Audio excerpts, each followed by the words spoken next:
дамы и господа! С 13 по 19 октября в Хакасии прошла международная творческая лаборатория по народному музыкальному искусству. Лаборатория проходила при поддержке Министерства культуры России и Министерства культуры Республики Хакасия.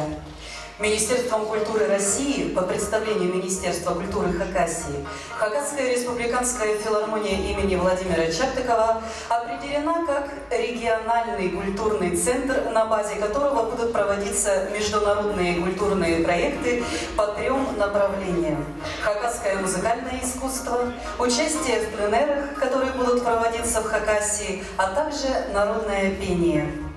В проектах будут принимать участие музыканты и деятели культуры и искусства.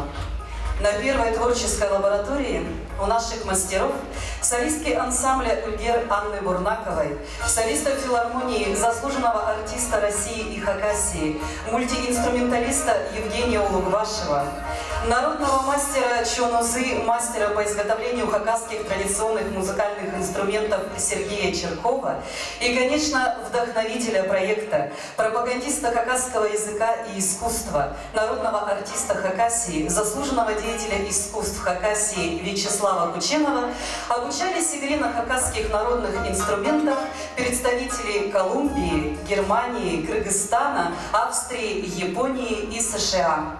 И сегодняшний гала-концерт – подведение итогов работы первой международной творческой лаборатории по народному музыкальному искусству.